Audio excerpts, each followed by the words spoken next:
गीता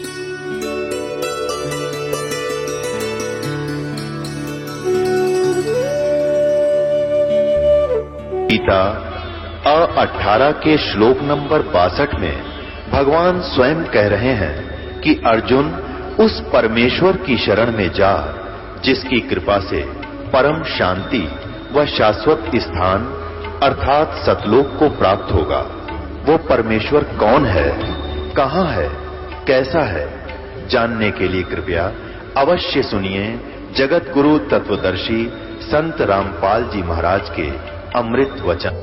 किसी राजा को किसी ने बता दिया जी आप थोड़ा ब्राह्मणों को बुलाकर उनसे कोई पाठ पूठ करवा लो, तो उसने एक ब्राह्मण को बुला लिया। वजीर से कहा, मंत्री ने ढूंढा भी कोई अच्छा विद्वान हो, तो पता चला कि अभी अभी काशी विद्यापीठ पढ़कर आए हैं, बड़े अच्छे विद्वान हैं। तो उसको बुला लिया और प्रतिदिन 1 रुपया रोज दान का दे, और वो पाठ करने लग गया ब्राह्मण जो काशी विद्यापीठ तो पढ़ का था। अब वो 1 रुपया तो बहुत कीमत रखता था उस समय, आज के 1000 रुपये बराबर था।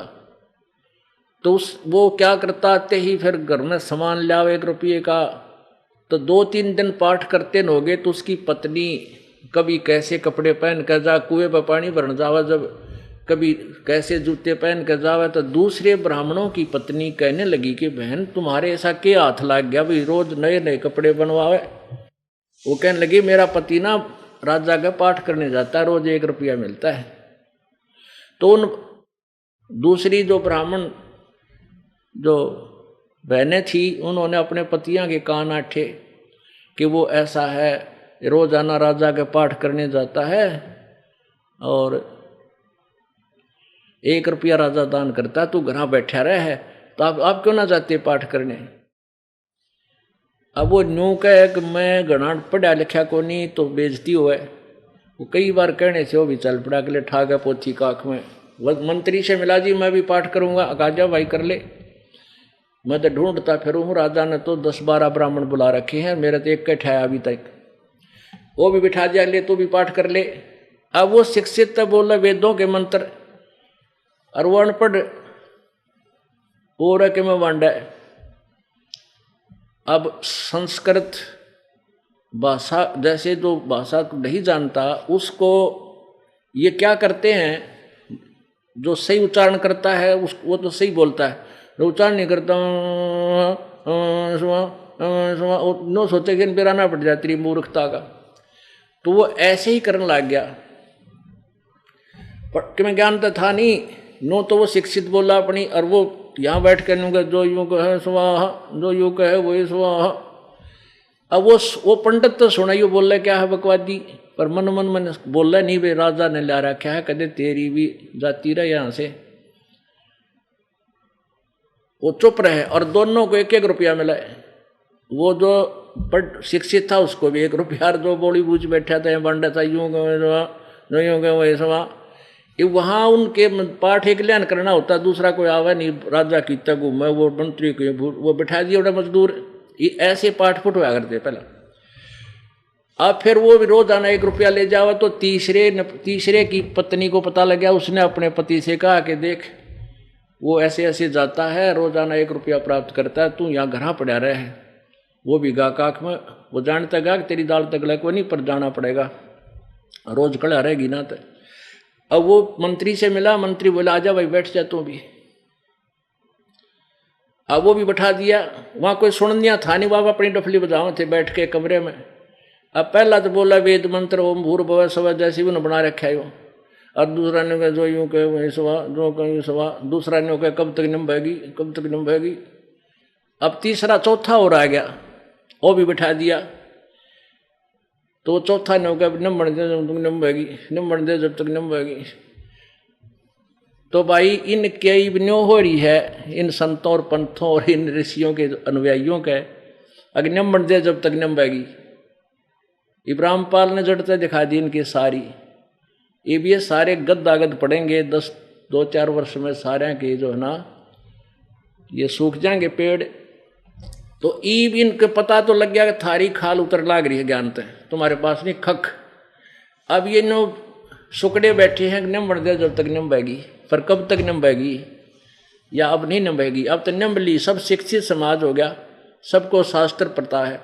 अब ये आपको क्या बताना चाहता है ये दास, काल ने कैसा नाश कराया नकली संत भेज के, कि जैसे राधा स्वामी पंथ वालों से हमारा ज्ञान चर्चा होती थी शुरुआत में, जब इब्तामिन तो बात नहीं करना छोड़ दिया था कुछ दिन बाद तक, ये तक कति सुनते नहीं माड़ी सी भी बात, फिर भी पुण्यात्मा है बहुत सी निकल कर आ रहे हैं, तो इनसे चर्चा होती, न्यू क्या करते, भाई वेद भी तो किसी ने लिखे हैं, वेद भी तो किसी ने लिखे होंगे, वो भी तो संत था, गीता भी तो किसी ने लिखी है व्यास जी ने, वेद भी व्यास जी ने लिखे हैं, पुराण भी तो किसी ने लिखे हैं। ऐसे ही जो संत आते हैं ना वक्त के, वो जो भी लिख देते हैं वो इतिहास वो वही सही होता है। अरे भले आदमियों, पहले तुमने न्योना वेरा व्यास जी ने लिखे किए थे, व्यास जी ने लिखे थे, बोले नहीं थे। वेदों को व्यास जी ने लिखा था, ये भगवान के द्वारा दिया हुआ ज्ञान है, इतिहास विधान है परमात्मा का, और वो विधान जो उसने लिख दिया वो फाइनल है। जैसे अपना संविधान डॉक्टर अंबेडकर जी ने, यानी और भी बहुत से ने मिलकर के विद्वान पुरुषों ने विधान बना दिया, अब वो विधान फाइनल है, और कोई और अपना विधान बना लेने का, अम्बेडकर जी ने भी तो को भी तो किसी ने लिखा ही था, हमने अपना लिख लिया तो उसका जूते लगेंगे। अपने घर कोई अपवाह बात है, घर की बहिर काका लिखनिया कि मैं लिखे रहो, लेकिन वो विधान फाइनल है जो संविधान डॉक्टर अंबेडकर जी आदि ने, उन महापुरुषों ने बनाकर, अब जिसको ऊपर आज सारा हिंदुस्तान उस विधान के अनुसार कार्यान्वयन है चल रहा है, और उसके अनुसार वो कोई अपना बना ले, अब वो भी तो किसी ने लिखा था। इसी थ्योरी है इनकी सरफेरों की। अब देखो वेद नो कहे हैं वह राधा स्वामी धन धन सतगुरु वाले नो, हम वेदों को नहीं मानते, हम गीता को नहीं मानते, पुराणों को नहीं मानते, हम तो हमारे जो गुरुजी ने ज्ञान दे रखा है वो फाइनल है, सही है। हमारे जो मूल मालिक परम धनी कौन, श्री शिवदयाल जी महाराज, और उस परम धनी के बोल सुना दिखा दूं आपने, कैसा ज्ञान था उनके अंदर। देख समझदार को तो कहते हैं संकेत ही बहुत होता है। और पुण्यात्माओं, ये झगड़ा है इनका मेरा, और कोई रोड़ा नहीं, ना रामपाल बुंडा है ना गुंडा है, लेकिन इनको गुंडा बुंडा न्यू लागू हो कि इनकी जड़ में बैठ गया मैं, ये खान कमान जोगे ना छोड़े। ये देखिएगा सार वचन राधा स्वामी नसर यानी वार्तिक, ये देखिए सार वचन राधा स्वामी नसर यानी वार्तिक, सार वचन राधा स्वामी नसर यानी वार्तिक, जिसको कि परम पुरुष पूर्ण धनी स्वामी जी महाराज ने जुबान मुबारक से फरमाया, और जो बा इजाजत राधा स्वामी ट्रस्ट द्वारा छापी गई। ये कहाँ से छपी है देखिएगा, प्रकाशक हैं राधा स्वामी ट्रस्ट, स्वामी बाग आगरा। कोई साहब बिना इजाजत इस पोथी को नहीं छाप सकते। ये है मुद्रक है दी कोरोनेशन प्रेस, छिल्ली ईंट रोड आगरा। यहां देखिएगा राधा स्वामी साहे, राधा स्वामी दाल की दा, राधा स्वामी साहे खुलासा उपदेश हजूर स्वामी जी साहब का वचन। अब यहां देखेंगे ये उनके जबान यानी श्री शिवदयाल जी द्वारा ये ज्ञान बोला गया है, और उनके क्या विचार हैं।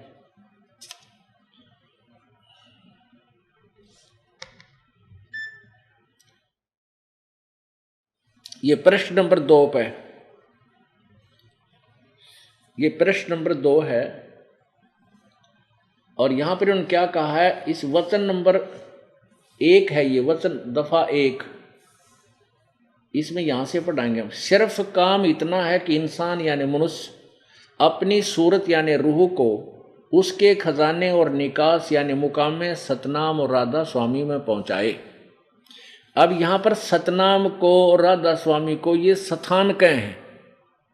मुकाम माने स्थान, यानी सिर्फ काम इतना है कि इंसान यानी मनुष्य अपनी सूरत यानी रूह को उसके खजाने और निकास यानी मुकाम सतनाम और राधा स्वामी में पहुंचाए। यहाँ पर सतनाम को राधा और राधा स्वामी को धाम बोलना, स्थान यानी कोई शहर सतनाम। अच्छा, फिर ये दूसरा 2 नंबर वचन है और 3 नंबर पृष्ठ पे ये भाग 1 है राधा स्वामी वार्तिक का, और इसमें तीसरे नंबर वचन नंबर 3, 2 नहीं, जितने आचार्य हैं, आचार्य माने आचार्य, और महात्मा और अवतार और पैगंबर हर एक जो जन्म हुए हैं, सब अपने अभ्यास के जोर से अंतर में तरफ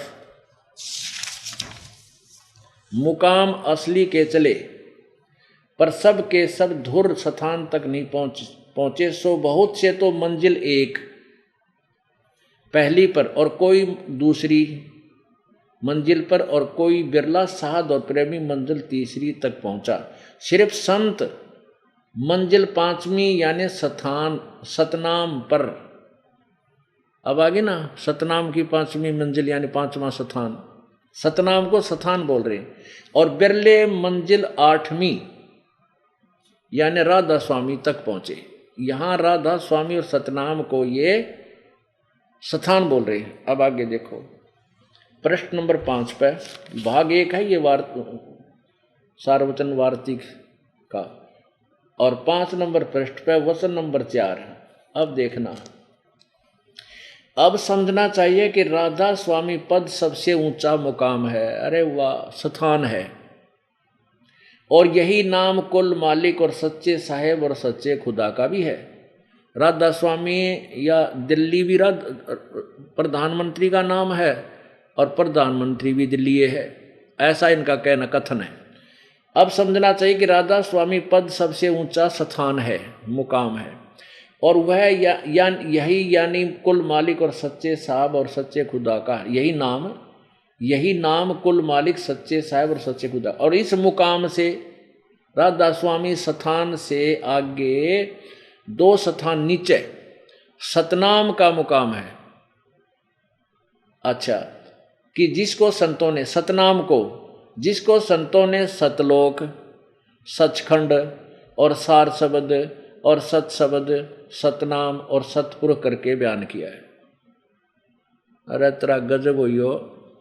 अभी सतनाम के बारे में बताया यहाँ पर कि सतनाम को सतलोक भी कहते हैं, सचखंड भी कहते हैं, सार शब्द भी सतनाम को कहते हैं, और सत शब्द भी सतनाम को, और सतनाम भी सतनाम को, और सतपुरुष भी सतनाम को ही बोलते हैं। जय हो परम धनी शिवदयाल जी की। अब है कितना सिर पैर इस कथन का, तो इनका ज्ञान ऐसा है, ये वेद और गीता को रिजेक्ट करते हैं, इनका यू ज्ञान देखो। अरे तेरा गजब हुई हो। अब इन ना तो सतनाम का बेरा, ना इन सतपुरुष का बेरा किसा है, खान का है, पीण का है। कथा सुन ली कबीर परमात्मा के उस शब्द से करने नो दीदार महल में प्यारा है, उससे कहीं से जैसा उनकी समझ में आया उसको लेकर सतनाम सतलोक का ऊपर गाटा जोड़ दिया। और क्या कहेगा पता नहीं, जब इनको यही नहीं पता कि सतनाम की तो जाप करण का है, के चक्कर है, और ये ले कहाँ जाएंगे जनता को। क्या इन उपदेश दे रखे, 5 नाम दे रखे, ज्योत निरंजन निरंकार सतनाम ओंकार सोहम, है ये नाम दे रखे। बताइए 5 नाम काल के। अब जैसे यह घट रामायण है, और राधा स्वामी पंथ की किताबों में घट रामायण को बहुत महत्व दिया गया है कि ये उसमें जो लिखा है वो सही है। और हमारे जो परम धनी थे, उनके गुरुजी इस तुलसीदास हाथरस वाले के शिष्य थे। उनके पिताजी शिवदयाल जी के जो माता पिता थे, इस घट रामायण के रचयिता श्री तुलसीदास हाथरस साहिब वाले के शिष्य थे। लेकिन शिवदयाल जी का कोई गुरु नहीं था, ये आपने कथन। और वैसे ये कहते हैं गुरु बिन बात नहीं बनती, और शिवदयाल जी का कोई गुरु नहीं था। अब देखो इसमें क्या लिखा है, घट रामायण भाग 1, इसमें खुद इन्होंने इसको कंडम किया है। ये है घट रामायण, देखिएगा, तुलसी साहेब हाथरस वाले की, भाग 1, बेलविडियर प्रिंटिंग वर्क्स इलाहाबाद से छपी है।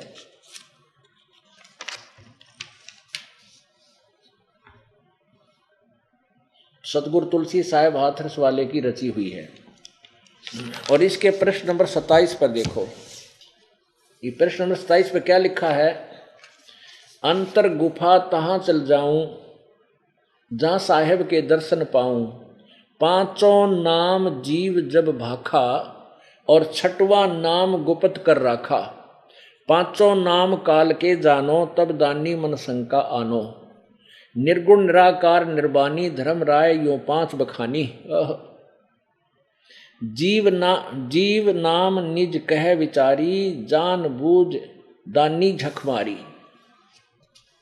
कह जीव दीर्घदानी भाई हम चल जाए नाम चितलाई, दानी दान चुकाओ आई जब यह बाट निभन तुम पाई, कही कर अंश कहाँ तुम जाई बात अपनी कहो बुझाई, कह जीव सतलोक निवासा और मैं चल जाऊं पुरुष के पासा, दानी कह दूर है भाई अगम पंथ कैसे जब जाई, कौन नाम मार्ग जो जाई कौन नाम से उभरे आई, इतना वेद कहो समझावा बाट जीव तब घर की पावा, दानी सुन विधि बात हमारी हम चल जाऊं पुरुष दरबारी, सुरत नृत ले लोक सिधाऊं आदि नाम ले काल गिराऊं। अब ये 5 नाम तक काल के बता दिए, ये पांचों नाम काल के जानो, पांचों नाम जीव जब भाखा, छठवां नाम गुप्त कर राखा, पांचों नाम काल के जानो तब दानी मन शंका आनो। ये तो काल निरंजन ने, ये धर्मराय जो काल है इसने दे रखे मूर्ख बनाने के लिए 5 नाम, निर्गुण निराकार निर्मानी धर्मराय ये काल है ज्योति निरंजन, इसने 5 बखाने, इसने ये 5 बता रखे थारती मूर्ख ब्राह्मण ने। आगे देखो तो यहां कहता है कि सुरत नृत ले लोक सिधाऊं आदि नाम ले काल गिराऊं। आदि नाम है वो सतनाम जो 2 अक्षर का है, और सतनाम ये समझ कर सतनाम ले जीव उभारी अस चल जाऊं पुरुष दरबारी। अब इन 5 तय न्यारा कोई सतनाम है, इन्होंने क्या दे रखा है ज्ञान इन्होंने के बना रखा है कि ओंकार रंकार ज्योति निरंजन सोहम, और 5वां सतनाम। अक्यू इसमें देख लिया सतनाम इसमें लिखा है ना घट रामायण में, यू भी ले लो खिचड़ी बना लो भाई। अब इनसे ये सतनाम नहीं है, यहाँ शक्ति शब्द है, शक्ति। इन 5 नामों से न्यारा एक सतनाम है जिसको आदि नाम बोलते ही है, और उस सतनाम के बारे में राधा स्वामी वालों का कह भी नहीं पता, वो 2 अक्षर का है। इसके विषय में आपको बताते हैं, संत मत प्रकाश भाग 4 आपको दिखाते हैं जिसमें क्लियर होगा कि वो सतनाम कौन है, सतनाम क्या चीज है। अब देखिएगा ये संत मत प्रकाश भाग 4, इसके लेखक हैं, इसके वक्ता हैं श्री सावन सिंह जी महाराज। हजूर महाराज सावन सिंह जी के सत्संगों का संग्रह संत मत प्रकाश भाग 4 राधा स्वामी सत्संग व्यास।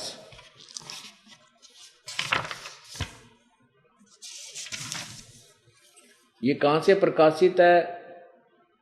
संत मत प्रकाश भाग 4 सावन महाराज सावन सिंह जी, प्रकाशक है सेवा सिंह, सेक्रेटरी राधा स्वामी सत्संग व्यास, डेरा बाबा जयमल सिंह, जिला अमृतसर पंजाब। अब देखो इसके 261 पृष्ठ पे, ये प्रश्न नंबर 261 पर यहां से शुरू होता है, यह अक्सर यह संसार क्षर है और जो अक्षर है, यहाँ क्या लिखा है, अक्षर रूप निरखती चाली छोड़ दिया अब देश बिगाना। ये इरादा स्वामी वाला की वाणी है या इसके ऊपर अनुवाद किया है, ये शिवदयाल जी की वाणी है और अनुवाद करता सावण सिंह जी हैं। यह अक्षर संसार क्षर है और अक्षर है, जो अक्षर है वह ब्रह्म है, अक्षर है वो ब्रह्म है और नि अक्षर पार ब्रह्म है। और जो ये संसार बना है, हम इस महल दुनिया में गुजारा करते आ रहे हैं, किंतु अब गुरु की कृपा से आत्मा इस महल को छोड़कर सतलोक जा रही है। और गुरु ग्रंथ साहिब में बड़े गहरे और गुप्त रहस्य हैं। एक स्थान पर आता है 52 अक्षर लोक तर सब है कुछ इन ही सब है कुछ इन ही माहे। 52 अक्षर लोक तरह सब कुछ इन ही माहे, ये अक्षर खिर जाएंगे वो अक्षर इनमें नाहे। गुरु ग्रंथ साहिब के पृष्ठ नंबर 340 पर। आदि ग्रंथ यानी पंजाबी जो ग्रंथ है उसमें 340 पृष्ठ पर पंजाबी लिपि है। अच्छा, 52 अक्षर संस्कृत भाषा के हैं, इसका अनुवाद कर रहे हैं अभी ये सावण सिंह जी। शायद ही कोई ऐसी भाषा हो जिसके 52 अक्षर हों। इस संसार का सारा मसाला 52 अक्षरों में आ जाता है। पिंड अंड का हाल तो 52 अक्षरों में आ गया। ये पिंड और अंड को ये न्यारा न्यारा बतावें, ज्ञान होता जब है ना। और आगे 2 अक्षर और हैं, 2 अक्षर और हैं जो पार ब्रह्म है। उसके विषय में ग्रंथ साहिब में लिखा है कि सोई गुरु पूरा कहावे, 2 अक्षर का भेद बतावे, एक छुड़ावे एक लिखावे तो प्राणी निज घर पावे। फिर कहते हैं जे तू पढ़िया पंडित बिन दुई अक्षर दुई नावा, परवणत नामक एक लंघावे जे कर सत समावा। अब गुरु ग्रंथ साहिब के पृष्ठ नंबर 1171 पर ये है कि सोई गुरु पूरा कहावे जो 2 अक्षर का भेद बतावे। 2 अक्षर, एक छुड़ावे एक लिखावे तो प्राणी निज घर को पावे। और फिर ये गुरु ग्रंथ साहिब के अंदर ये दोनों पंक्तियां लिखी हैं, इनका अनुवाद इन्होंने कहा है यदि तुम गुणी हो ज्ञानी हो तो वे अक्षर बताओ जो अक्षर पार ब्रह्म में है। यहाँ पार ब्रह्म का कोई जिक्र नहीं है। एक अक्षर तो दुनिया बनाई और एक ने सतलोक बनाया। अरे वाह, यही कबीर साहब कहते हैं, कह कबीर अक्षर दो भाख, अक्षर दो भाख होएगा कसम तलेगा राख। आदि ग्रंथ, ये भी ग्रंथ साहब गुरु ग्रंथ साहब में कबीर साहब की वाणी है 339 पृष्ठ पे, 29 पृष्ठ पे, 329 पे। गुरु नानक साहिब जी कहते हैं एक अक्षर हरि मन वसै नानक होत निहाल। अब देखो वेद कपे, एक स्थान पर गुरु साहिब कहते हैं वेद कतेव सिमरत सब सासत इन पढ़्या मुक्त न होई, एक अक्षर जो गुरुमुख जापै तिसकी निर्मल होई। आदि ग्रंथ के 747 पृष्ठ में। अब ये इसका क्या अनुवाद करते हैं, वह अक्षर आपके अंदर हैं और पार ब्रह्म जाकर मिलेंगे। यहां नहीं मिलेंगे ये 2 अक्षर वाला नाम सतनाम, आगे बिला पार ब्रह्म मिलेंगे, ऐसा कह रहे हैं सावण सिंह जी। यह धर्म हमारा धर्म नहीं, यह जाति हमारी जाति नहीं, यह देश हमारा देश नहीं, हमारा देश सचखंड है, हमारी जाति सतनाम है और हमारा धर्म सतपुरुष है। यह पराया देश छोड़कर आत्मा अपने देश को जा रही है। अब आत्मा इस पुराने महल को जिसमें लाखों जन्म रही छोड़कर सतनाम में जा रही है। सतनाम में तरह के जो भैया या सचखंड तो क्या है, हमारा देश है, सतनाम हमारी जाति है। अरे नौका छोड़कर सतनाम में जान लग रही है। सतनाम ये इन्हें ना मेरा सिर है कि पैर है, ये सतनाम आदमी है कि कोई स्थान है या कोई नाम है। आगे देखो क्या कहते हैं, अंदर शब्द के दर्जे हैं ओम शब्द, सोहम शब्द और सत शब्द। आत्मा दर्जे अनुसार अपने असली मकसद भाव असली देश को जा रही है। अरे तेरा गजबइयो। अब 2 अक्षर का भेद बतावे सोए सतगुरु पूरा कहावे, और वो सारा लिख भी दिया ओम शब्द और सत तत् शब्द और सत शब्द, सोहम शब्द और सत शब्द। अपने आत्मा कहते हैं वस्तु कहीं खोजे कहीं किस विद लागे हाथ, एक पलक में पाइए बेदी ले ले साथ। अब ये 2 अक्षर कौन से थे जो नानक जी जप्या करते, उसका प्रमाण देना आवश्यक हो गया, ताकि इनकी पोल अच्छी तरह खुल जाए तुरंत।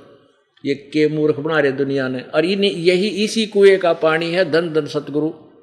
और मथुरा में चल रहा है जय गुरुदेव, ये 5 नाम पर गाटा जोड़ रहे हैं सारे। और धन धन सतगुरु वाला ने फिर अलग से अपना न्यारा बना लिया, 3 नाम शुरू कर दिया, काल मूर्त सब स्वरूप राम और सतपुरख। घर की बहीर काका लिखनिया क्यों में लिख लो, वह मान्य थोड़ी होगी, कमाल की बात करें। अब सदग्रंथों से जो मिलेगा वही तो आगे सफल होगा। अब यहां देखिए गुरु नानक देव जी कौन सा सतनाम जपा करते थे, 2 अक्षर का कौन सा था, और उसी से मोक्ष होगा। और कितनी बात बना लो सचखंड के अब अनामी अकै लोग से ऊपर 8वीं मंजिल बना ली, वो साडा राधा स्वामी धाम हो गया 8वां, नो चाहे 20वां बना लो अपनी बड़काने के लिए। तो करके जैसे बालक ना पहले वर्षा हो जाया करती, जो तालाब के किनारे जाके और पैर पर माटी थेपड़ थापड़ मेरा घर बन गया, और पैर काट दे पड़ लेता मन मानो। तो इनके तो अपने बनाए हुए घर के ये मिट्टी के महल हैं। ये देखिएगा, ये है सब तो बड़ी भाई बाले वाली जन्म साखी। Doctor Jawahar Singh Kirpal Singh and company, ये इसके लेखक हैं। ई जन्म साखी अज तक छप चुकियां नालों वड्डी है, सब तो वड्डी ते पुरातन है। भाई बाले वाली जन्म साखी श्री गुरु नानक देव जी दी पंजे साहिब दी साखी ते दसां पातशाहां ते जीवन समेत मुकम्मल साखियां हन। प्रकाशक है doctor Jawahar Singh Kirpal Singh and company. और प्रकाशकां वाले ये है पुस्तकां वाले गली नंबर 8 बाग रामानंद अमृतसरिया, ऐसे ऐसे। अब इसके पृष्ठ नंबर 547 पर आपको दिखाते हैं समुद्र दी साखी में। पृष्ठ है 547 और समुद्र दी साखी यहां से पढ़ाएंगे हम। बाला संधु वाच, ये बालाजी बोल रहे हैं, बाला भाई बोल रहे हैं। ताते हैं गुरु अंगद जी को बता रहे हैं, गुरु नानक देव जी के साथ रहे हुए ये दोनों बाला और मर्दाना अपना गुरु जी के साथ घटनाएं बता रहे हैं। ताते हैं गुरु अंगद जी जद गुरु नानक जी अजीते पासों विद्या होए ता मर्दाने किहा सच्चे पातशाह जी असा समुद्र तां वेखियां पर लंका ना देखी, जिथे रामचंद्र जी चढ़ाई कीती है। तां गुरु नानक जी कहा चलो भाई बाला ते मर्दाना तुहानू रंज नहीं करना अखी मिटो जा अखी मीट के अखियां खोलियां तो समुद्र दे कंडे जाई खड़े होए ते आखन लगे बाला ते मर्दाना मेरे पीछे पीछे चल आओ, मुखों वाहिगुरु वाहिगुरु कहिंदे आओ। ते आगे आगे गुरुजी तुर पे जैसे धरती ऊपर तुरदे सन, उसे तरह समुद्र ऊपर तुर पे जा चले जावण ते पीछे बाला ते मर्दाना जावण। तब मर्दान ने विचार की कि गुरु नानक देव जी ओम सोहम जपदे जांदे हैं, ओम सोहम जपदे जांदे हन। ता मर्दाना भी ओम सोहम लगा जपण ते लगा गोते खावण। ता गुरु नानक जी देखण ता मर्दाना गोते खांदा है। ता गुरु जी कहा कि मर्दाना गुरु दी करनी वल नहीं वेखना, गुरु दे वचना पर चलना चाहिए। तू मर्दाना ओहे आख जे असा आखिया है, ता मर्दाना फेर लग गया वाहे गुरु कहन, ता फिर जल ऊपर उसी तरह तुरन लगा। अब पुण्य आत्माओं कितना स्पष्ट कर रखा है, गुरु नानक जी ये 2 अक्षर का नाम जपा करते थे। और ये लीला थी क्योंकि परमेश्वर कबीर जी पूर्ण ब्रह्म नानक साहब जी को बेई नदी पंजाब पाकिस्तान में जो अब चल रही है, वहाँ सुल्तानपुर शहर के पास वहाँ मिले थे जब ये स्नान करने के लिए गए थे। वहाँ से इनको सतलोक लेकर गए थे, सचखंड सब दिखा करके फिर इनको वापस छोड़ दिया था। तीसरे दिन इनके शरीर को छुपा दिया था कहीं अलग जगह पर, और जनता ने सोच लिया था कि नानक जी स्नान करने के लिए बेई नदी में छलांग लगाई थी, वापस नहीं आए। सब ढूंढ ढांड लिए थे, गोताखोर जाल जूल लगाकर मर्द समझ लिया था। तीसरे दिन फिर प्रकट हो गए थे। उसके बाद राजा की नौकरी, नवाब की नौकरी त्याग कर बनारस की तरफ प्रस्थान कर गए थे, ये देखने के लिए कि जो भगवान मुझे मिला था वो कह रहा था मैं बनारस में धानक का काम करता हूँ, रामानंद मेरा शिष्य गुरु है। रामानंद जी के को लोग ज़्यादा जानते थे, परमेश्वर को उस समय कम जानते थे। तो नानक साहब जी ने जब जाकर देखा कि जो परमात्मा तुझे जिंदा महात्मा के रूप में मिले थे संत, और जो सचखंड में उन्होंने वही सतपुरुष रूप धारण कर लिया था, और वही आज ये धानक रूप में जुल्हे रूप में बनारस में बैठे हैं। उस समय नानक साहब जी ने वो अमृतवाणी उच्चारण की, अंदर से गदगद हो गए, जो गुरु ग्रंथ साहिब के पृष्ठ नंबर 24 पर लिखी है। उन्होंने कहा था, फाई सूरत मलुकी वेश ए ठगवाड़ा ठगी देश, खरा सियाणा भोता बार लोगो यो धानक रूप रहा करतार, ये धानक रूप रहा करतार। तो परमात्मा ने उस प्यारी आत्मा को कहा, पूरा ज्ञान दिया, पूरी विधि समझाई, और एक वचन दिला दिया था कि नानक जी अभी इस ज्ञान को, इस सत्य नाम को, वास्तविक नाम को किसी को मत देना। इस 2 अक्षर के नाम को नहीं देना, तो आप जाप करते रहना, नहीं तो आने वाले समय में जो बिचली पीढ़ी आओगी, जैसे अब या बिचली पीढ़ी चल रही है, कसम प्रतिज्ञा दिला दी थी, कसम खिला दी थी परमात्मा ने कि ये नाम किसी और को मत बताना नानक जी, नहीं तो नाश हो जाएगा बात का, काल का दाव लग जाएगा। और ये नकली झूठे गुरु इन्हीं नामों को आगे दान करते मिलेंगे, फिर हम भिन्नता नहीं बना सकेंगे और काल के जाल से अपनी प्यारी आत्माओं को हम निकाल नहीं सकेंगे। तो नानक जी तो परमात्मा से परिचित हो चुके थे, उन्होंने प्रतिज्ञा ले ली थी कि आज के बाद आपके गुप्त रहस्य को कहीं प्रकट नहीं, किसी को नहीं बताऊंगा। अब कहते हैं ना, वो गैबी ले रजा की वाणी साधो नहीं किसी के बस की रे। अब उस समय वो मुख से उच्चारण भी करवा दिया परमात्मा ने नानक साहब जी के, ताकि आज इसका प्रमाण हमें हो कि वो क्या जाप करते थे। नहीं तो वैसे तो अपनी वाणियों में तो लिखा हुआ, लेकिन आगे प्रदान किसी को नहीं दिया था, नानक साहब ने नहीं किया था। अब वो उस समय उनके मुख से निकल गई जो जाप जपते थे, और मर्दाना ने सुन लिया गुरु जी तो ये जाप जपते हैं, हमारे को वाहे गुरु कह रखा है। तो वो भी वही जाप करने लगा। तो एक ये घटना करनी जरूरी थी कि आगे कभी कोई नकली इन नामों का जिक्र भी ना कर दे कहीं। तो नानक साहब ने ये लीला करनी थी कि गुरु ग्रंथ साहब, क्योंकि नानक साहब ने अपनी वाणी में इस मंत्र का पूरा खुलासा कर रखा है, लेकिन प्राण संगली में वो वाणी लिखी है जिनमें क्लियर लिखा है ये दो अक्षर का नाम। और इस घटना को, क्योंकि जन्म साखी ज्यादा पढ़ी जाती है पंजाब में, ग्रंथ साहिब को पढ़ने वालों की संख्या कम है, पढ़ते हैं तो समझते कम है।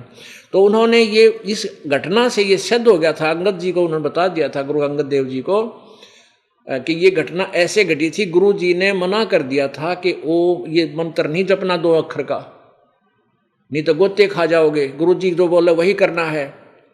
तो इस करके सभी सिख समाज के जितने आने वाले संत 10 गुरु थे, उन्होंने इस नाम का जाप नहीं किया, ना किसी को दिया, इसलिए ये गुप्त रहा। और फिर गुरु ग्रंथ साहब का संग्रह करते समय वो वाणी छोड़ दी जिनमें क्लियर नाम था ये 2 अक्षर का, वो बाद में वो गुरु ग्रंथ साहब में नहीं लिखी गई। तो इसलिए छोड़ दिया उन महापुरुषों ने, कहीं कोई इस मंत्र को पढ़ ले और कोई जाप करने लग जाए। गुरु जी का आदेश नहीं है कि 2 अक्षर का नाम किसी ने जाप भी नहीं करना। इसलिए वो फिर बाद में बची हुई वाणियों को एक प्राण संगली रूप में संग्रहित किया गया और उसमें स्पष्ट लिखा है कि ये वाणी गुरु साहिब की अपने मुखारविंद से बोली गई, ये प्रमाणित है, ये गुरु ग्रंथ साहिब में नहीं आ सकी, इसलिए इनको अलग से संग्रह किया गया है। तो ये सारी लीला परमात्मा ने इसलिए की थी कि अब ये सारे पकड़े गए, जितने भी पंथ हैं, संत हैं, ये के नाम दें, क्या ज्ञान बताते हैं। अब मोक्ष तो होगा इस 2 अक्षर के नाम से। और 1 अक्षर और लिखा गुरु नानक जी का बारे में, तो संत मत प्रकाशाचार्य में सावण सिंह जी ने, कि गुरु जी बोल रहे हैं गुरु ग्रंथ साहिब में कि वो 1 नाम और है, उस जाप करे तो बेड़ा पार होगा। तो ऐसे, और वो तीनों नाम भी लिख रखे उसने खुद, और खुद ज्ञान नहीं, खुद जाप नहीं, औरों को 5 नाम दिए जा रहे। तो इस प्रकार ये सारे पंथ के पंथ, पूरे ग्रुप का ग्रुप काल के मुख में जा रहा है। इस गलत साधना से क्या परिणाम हुआ कि राधा स्वामी का head of the department Shivdayal ji भूत बना, प्रेत बन गया। अब पुण्यात्माओं, ये दास कह साची और लोग ठाव लाठी, अपनी तरफ से नहीं बताता, इन्हीं की लिखी सुनाता हूं। ये देखिएगा, जीवन चरित्र दिखाता हूं जिसमें ये खुद लिखते हैं कि शिवदयाल जी प्रेत बनकर, प्रेत की तरह बुक्की, अपनी शिष्या बुक्की माँ का बोला था, और बुक्की के आगे प्रार्थना करता था लेखक प्रताप सिंह जी, और जिसने राधा स्वामी अलग से पंथ चलाया सालग्राम, ये दोनों बुक्की के आगे हाथ जोड़ते थे और पूछते, गुरुजी ऐसे क्या, मुझे क्या आदेश है, मैं ऐसा काम करना चाहता हूँ। और बुक्की माँ का वो परम धनी बोलता था शिवदयाल जी, और फिर वो अपना कार्य करते थे। तो यह दशा किसकी होती है? प्रेत बोला करता आकर के, नहीं तो वो परम धनी सालग्राम में क्यों ना बोला आके, यानी और किसी में क्यों नहीं बोलता, उसने बोलने की क्या जरूरत थी? पहले किसी में ना बोला हुआ आगे परम धनी। कोई कहने का भाव ये है कि ये इस साधना गलत नामों के जाप से प्रेत योनि में चले गए। अब वो पितर रूप धारण करके अपने शिष्यों के पास आते रहते हैं और पिछले जन्म जन्मांतर की पुण्य कमाइयों को अब पितर रूप में भी आशीर्वाद कुछ दे जाकर उनको भी नष्ट कर रहे हैं। अब पढ़कर देखो, शिवदयाल जी भूत बने, दास नहीं कह रहा, इनका इतिहास बता रहा है। ये देखिएगा, जीवन चरित्र स्वामी जी महाराज राधा स्वामी ट्रस्ट स्वामी बाग आगरा से छपा है। ये देखिएगा, राधा स्वामी दयाल की दया, राधा स्वामी साहेब जीवन चरित्र। लेखक हैं लाला प्रताप सिंह सेठ, ये स्वामी जी के भाई थे छोटे, उर्फ चाचा जी साहब भी बोलते थे इसको। प्रकाशक राधा स्वामी ट्रस्ट स्वामी बाग आगरा। और ये हैं वो स्वामी परमधनी, ये हैं श्री शिवदयाल जी परमधनी, जिससे शिवदयाल राधा स्वामी पंथ चला है। परम पुरुष पूर्ण धनी हजूर स्वामी जी महाराज। ये कहाँ से छपा है? 17वीं बार 5000 सन 2006 ईस्वी में, राधा स्वामी ट्रस्ट स्वामी बाग आगरा। मुद्रक है अर्पण प्रिंटरी, राधा स्वामी चैम्बर्स, भालेज रोड, आनंद। इतने। अब देखिएगा उन महापुरुषों का जीवन चरित्र, प्रश्न नंबर 78 पे 78 पे, यहाँ देखिए, जीवन चरित्र स्वामी हजूर महाराज जी साहेब, हजूर जी महाराज। और 71वें वचन है, 71वां वचन। अब बुक्की जी का, जो कि सिब्बो जी की छोटी बहन थी, थोड़ा सा हाल लिखा जाता है। यह सिब्बो जी से कुछ अरसों बाद स्वामी जी महाराज के चरणों में आई थी, और जब इन्होंने कुछ दिन सत्संग किया और वचन स्वामी जी महाराज के सुने और वे वचन हृदय में समा गए, तब इनके प्रेम की हालत अजीब थी कि जब स्वामी जी महाराज वचन या अर्थ पोथियों का करते थे, यानी ये गुरु ग्रंथ साहिब पढ़कर सुनाया करते थे, उनका अर्थ करते थे, तब उनकी आंखें सुर्ख अंगारा सी हो जाती थी और आंसू बराबर टपकते रहते थे, और बहुत देर तक यानी घंटों इन वचनों का नशा बना रहता था। और फिर जब स्वामी जी महाराज कथा से फुर्सत पाकर हुक्का पीते थे, और आज तेरा गजब भैया, शिवदयाल जी हुक्का भी पिया करते थे, या अभ्यास का रस लेते थे, या कथा कहने को बैठते थे, तो बुक्की जी स्वामी जी महाराज के चरणों का अंगूठा मुंह में रखकर हुए घंटों चरणामृत का रस लेती रहती थी। और जब कोई मत्था टेकने वास्ते हटाना चाहता तो वे चरण नहीं छोड़ना चाहती थी। तब मत्था टेकने वाले से कह दिया जाता था कि तुम दूसरे चरण पर मत्था टेक लो और प्यासी को मत हटाओ। पुण्यात्मा एक और सुनो, ये राधा स्वामी वाले क्या कहते हैं, कहते हैं वह पूरे गुरु की एक पहचान है, वो पैर नहीं छूने देता। अब उनके गुरु 1 किलोमीटर दूर बैठे, कौन चरण छुआ? तूने आप पे थ्योरी बना ली कि पूरे गुरु की पहचान है वो मत्था नहीं टेकवाता। या ये है न कि अटकलबाजी, क्योंकि अपना वो कागज के घोड़े बना कर उनको उन सवारी के योग समझाना चाहते हैं।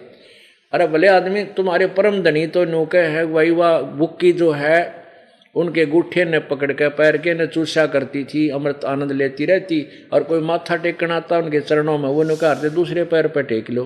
तो इसका मतलब तुम्हारा परम धनी भी पूरा गुरु नहीं था, माथा टेकवाया करता। अरे कोई सिद्धांत भी है इन लोगों का, दुनिया को मूर्ख बनाने का उद्देश्य है और काल के जाल में फंसाना उद्देश्य। अब पढ़िए, देखियो, अब 79 पृष्ठ पर हम पढ़ रहे हैं जीवन चरित्र स्वामी जी महाराज यानी शिवदयाल जी का। तब मत्था टेकने वाले से कह दिया जाता था कि तुम दूसरे चरण पर मत्था टेक लो और प्यासी आत्मा को मत हटाओ। और वह बयान किया करती थी कि मुझे इसमें ऐसा रस आता है जैसे कोई दूध पीता है। इनके भजन का ये हाल था कि 8 घंटे 9 घंटे रोज भजन किया करती थी। इनको स्वामी जी महाराज के दर्शन का पूरा आधार हो गया था और सूरत भी ऊंचे देश में पहुंचती थी। अब जब स्वामी जी महाराज अंतर ध्यान हुए यानी इनकी मृत्यु होगी, तब बुक्की जी की ये कैफियत हुई, यह हालत होगी कि दिन रात बेहोश पड़ी रहती थी और 2 दिन हाजत हजूरी को भी रफा करने नहीं जाती थी और सूरत स्वामी जी महाराज के चरणों में लगी रहती थी। करीब 1.5 महीना तक यही हाल रहा। सबको खौफ हुआ कि शायद इनकी देह छूट जावे। तब स्वामी जी महाराज ने इनको दर्शन दिए और फरमाया कि जिस तरह तू सेवा पेस्तर किया करती थी उसी तरह करो। और फिर उसी रोज से बुक्की जी भोग भी तैयार करती थी और मेरे लेखक जो ये प्रताप सिंह जी सेठ शिवदयाल जी के भाई थे छोटे, वो कहते हैं बुक्की जी भोग भी तैयार करती थी, फिर उसी रोज से बुक्की जी भोग भी तैयार करती थी और मेरे पन्नी गली के मकान पर पहले दस्तूर के माफिक पलंग बिछाती, हुक्का भरती थी और वह पलंग अभी तक बिछा रहता है। गरज की जिस तरह से कि पेस्तर सेवा किया करती थी उसी तरह कुल काम करने लगी और स्वामी जी महाराज उनको ध्यान के समय में प्रगट दर्शन देते थे और कुल सेवा उसी तरह कबूल फरमाते थे जैसा कि अंतर्ध्यान होने के पेस्तर करते थे। बुक्की जी को महाराज उनके आखिरी दम तक प्रकट रहे, बुक्की जी को महाराज उनके आखिरी दम तक प्रकट रहे और यहाँ तक कि जिस किसी को जब कोई बात स्वामी जी महाराज से अर्ज करनी होती थी तो वे बुक्की जी के जरिए से दरियाफ्त कर लिया करते थे। यानी बुक्की जी अभ्यास के समय स्वामी जी महाराज को प्रकट करके कलाम हुआ करती थी। आय है, यानी वो याद करती, उसमें भूत आ जाता बुक्की में और फिर वो बोलने लग जाता। इस नियाजमंद को भी लेखक कहता कि मुझे भी जब कभी भीड़ के समय घबराहट होती थी यानी कोई आपत्ति आ जाती थी तो किसी तरह से अकल काम नहीं देती थी तो बुक्की जी के जरिए से स्वामी जी महाराज का हुक्म लिया करता था। बुक्की जी का आगे बोला करता, एक गुरुजी आइए मेरी सुनिए, वो भूत बोलने लग जाता, हाँ बच्चा ऐसे कर लेना। और बुक्की जी का माँ का बोल रहा है वो शिव जी। फिर तुमने डायरेक्ट कनेक्शन नहीं हुआ था, 60 साल हो गए थे उसके पास चला गया न, तो क्या सेठ प्रताप सिंह से कनेक्शन नहीं हुआ, उसका बुकियत हो गया, वो भूत बनकर बुक्की में आ गया। आप यहाँ देख लो, एक भगत कह रहा था बोला हमारे पास एक छोटा सा बालक है 10 वर्ष का, वो कभी तो नहीं होगा मैं गरीबदास हूँ और नो अकड़ के बैठ जाए। मैं कहा नकली सांग है कि कोई भूत बोला उसके अंदर। तो इस तरह ये इन्होंने ऐसा सांग, ये भूत था। और देखा होगा आपने किसी में कोई प्रेत आके बोलती मैं माता हूँ और थरा नाश कर दूंगी, माता नाश कर रख दे। यानी सारे ड्रामे ये जो है ना नकली। तो ऐसे ही इस बुक्की में आकर शिवदयाल जी बोल रहा था, वो प्रेत बन गया। अब देखो, अब लेखक भी कह रहा है कि मैं भी बुक्की के सामने जाता था और उससे हुक्म लिया करता था, और जैसा हुक्म होता उसी मुवाफिक बंदा कारबंद होता था। और इसी प्रकार राय साहब ने, जो सालिग्राम जी ने भी मौज की थी, बुक्की जी के जरिए से 2-4 बार हुक्म हासिल किए थे। अब पुण्य आत्माओं, क्या स्पष्ट हुआ? एक बुक्की जी में यो शिवदयाल जी मरने के बाद प्रेत बनकर प्रकट हो गया। और जैसे ये पहला सेवा करा करती बुक्की, इनका हुक्का भरा करती, खाना बना के खिलाया करती, तो खाना खा कर हुक्का पिया करता। अब ये क्या करती थी बुक्की, उसी तरह भोजन बना के और हुक्का भर के और पलंग पर बैठ के और स्वयं खाती थी। यानी वो भूत खाता था उस बुक्की के द्वारा मुंह से, और खा के वो छक के और फिर हुक्का पिया करता, जैसे पहले पिया करता।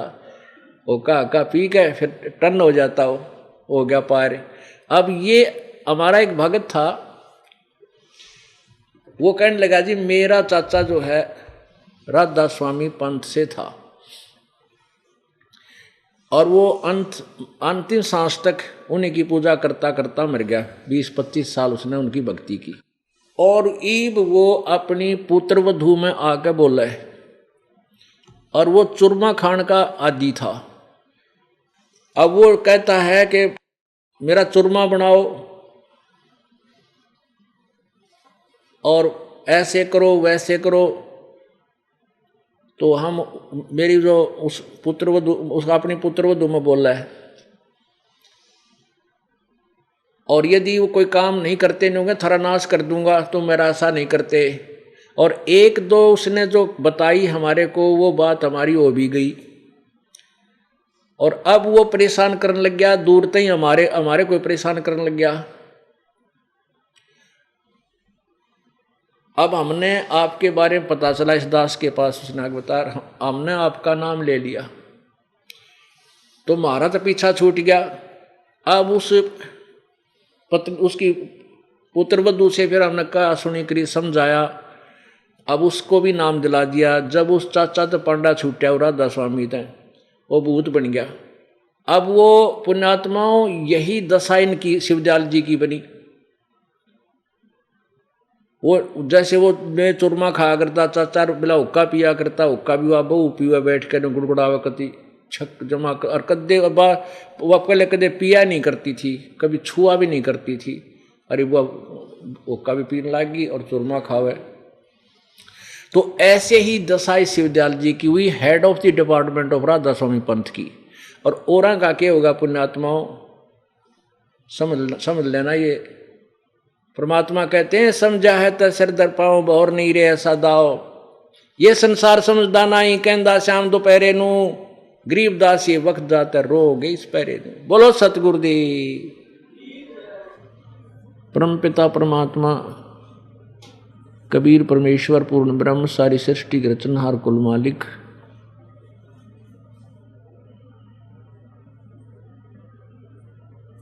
ये परमात्मा, ये परमेश्वर पूर्ण ब्रह्म है, सर्व ब्रह्मांडों के रचनहार हैं। ये वही प्रभु हैं जो बनारस के अंदर एक धानक के रूप में जुलाहे के भूमिका में 120 वर्ष तक रहे, और फिर सहस्री आए थे, सहस्री चले गए। उस परमेश्वर ने स्वयं ही आकर के हमें काल का जाल समझाया, और काल भगवान ने परमेश्वर का नाम और निशान मिटा रखा है, और अपने आप को परमात्मा बोलता है कि मैं ही भगवान हूं, मैं ही करता हूं, और कोई करता नहीं है। मुल्ला माया मग में बैठी हंसा चुन चुन खाई, ये ज्योत स्वरूपी कहे निरंजन मैं ही करता बाई। एक न करता दो ना करता नौ ठहराए बाई, और 10वां भी धुंधर में मिल जा सत कबीर दुहाई। ये चतुर्भुजी भगवान कहावे, हर हट डोर बंधे सब आवे। ये कोटिक करता फिरता देखा, हर हट डोर उसको हो कहूँ सुन लेखा।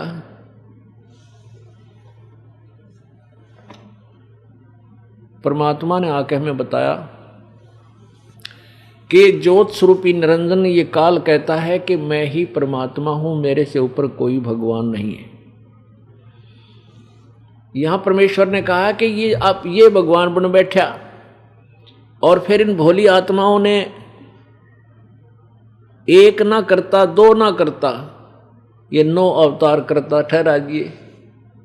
एक ना करता दो ना करता 9 ठहराए भाई, और 10वां भी धुंधर में मिल जा सत कबीर दुहाई। 9 अवतार तो प्रगट हो लिए, और 10वां और आना रह रहा है शेष। इन यहाँ के लोक के भगवान करता अवतार राम कृष्ण, ये परशुराम व्यास जी आदि आदि कहते हैं। 9 तो आ लिए अवतार, और 10वां आएगा कलयुग के अंत में। तो यहाँ परमात्मा कहना चाहते हैं कि इन न एक भी करता ना माना 9 ठहराए भाई, और 10वां भी धुंधर में मिल जा सत कबीर दुहाई।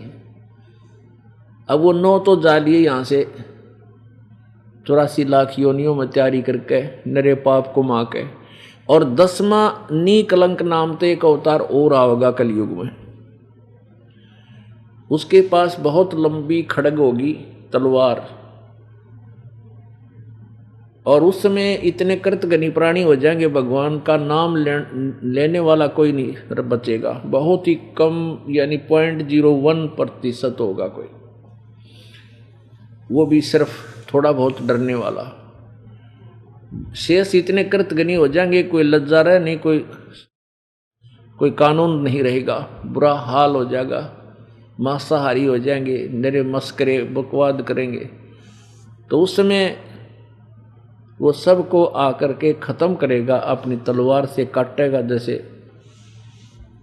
जैसे किसान झाड़ बोझड़े काटा करे। तो परमात्मा कहते हैं कि वो 10वां भी चला जाएगा ऐसे ही मरमरा के, वो भी अमर नहीं सत कबीर दुहाई। पुण्यात्माओं, परमेश्वर हमें याद दिलाते हैं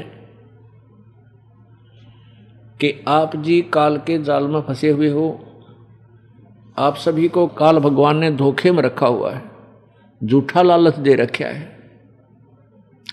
ये तेरी कार है, ये तेरी कोठी है, ये तेरे बेटा और बेटी हैं, और जिस समय उसका कुचक्कर चलेगा पूरे परिवार को नष्ट कर डालता है।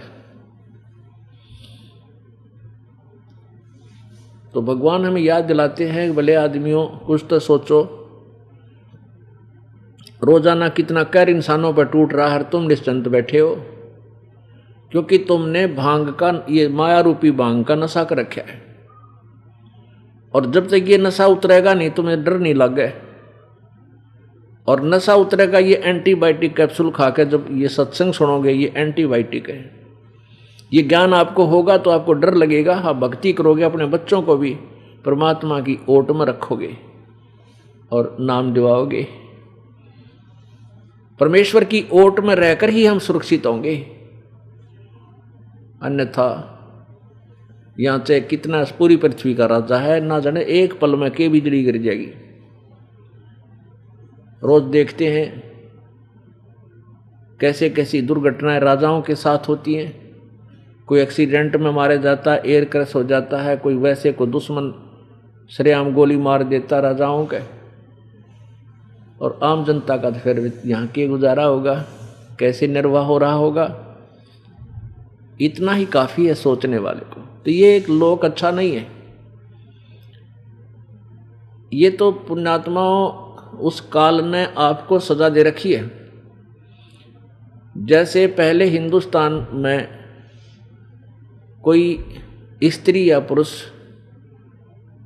ऐसा गलत कार्य करते थे, मर्यादाहीन करते थे, मर्यादा तोड़ते थे या कोई ऐसा दुष्कर्म कर देते थे, तो उनको एक सजा देते थे, काला पानी छोड़ा करते। काला पानी, काला पानी एक द्वीप है इंडोमान निकोबार नाम से, वहाँ छोड़ा करते थे। वो बहुत लंबा समुद्र का रास्ता है, काफ़ी लंबा, 100, 200, 400 किलोमीटर। बीच में कोई आने जाने का वे नहीं है, रास्ता नहीं है। वहाँ छोड़ाते थे और जहाज वापस आ जाता था। तो वो वापस नहीं आ सकते थे किसी कीमत पर भी। और वहाँ पर कौन होते थे? वहाँ कोई मर्यादा नहीं, सारे ऐसे ही लफंडर छोड़ रखे होते थे। कोई किसी ने कुटो पीटो, कोई किसी के साथ कैसा व्यवहार करो, तो वहाँ कोई इज्जत लूटो चाहे मत लूटो, वो ऐसा स्थान था। अब वहाँ पर भी मर्यादा बना दी गई है। काफ़ी समय बीत गया है, 200-300 वर्ष हो गए वहाँ पर वो लोग रहते, उन्हीं के वहाँ संतान होगी, जैसा वैसा न कर करीब वहाँ भी मर्यादाएं बना करके अलग अलग से ठीक व्यवस्था वहाँ के लोगों ने कर ली। तो ऐसा ही हमारे साथ यहाँ है, काल ने स्वर ऊपर के लोगों से हमें नीचे डाल दिया और यहाँ पर कोई मर्यादा नहीं। जैसे प्राणी पैदा हुआ, ना कोई कपड़ा तन पे, ना कोई रोटी खाने का ब्योत, ना कोई मकान, ना कोई मर्यादा। फिर इंसानों की जैसे अधिकता होती गई, इन्होंने फिर मर्यादा बनाई, 4 वर्ण बना लिए, झोंपड़ी डालने लग गए, जैसी अकल आती गई। कपड़े पहले वृक्षों की छाल लपेटने लग गए, फिर जैसे तैसे करके वस्त्र बनाने लग गए मोटे मोटे। नहीं तो यहाँ कोई व्यवस्था करके काल भगवान ने नहीं दे रखी हमारे को। अगर हम ये मकान वगैरह ना बनावें, झोपड़ी ना डालें, तो ओले पड़े वो सिर में लागे, वर्षा हुआ तो ऊपरे बरसे, धूप आवे, किसी प्रकार की गर्मी सर्दी, किसी आपदाएं, तो यहाँ कोई व्यवस्था हमारे ऊपर रहम वाली नहीं है।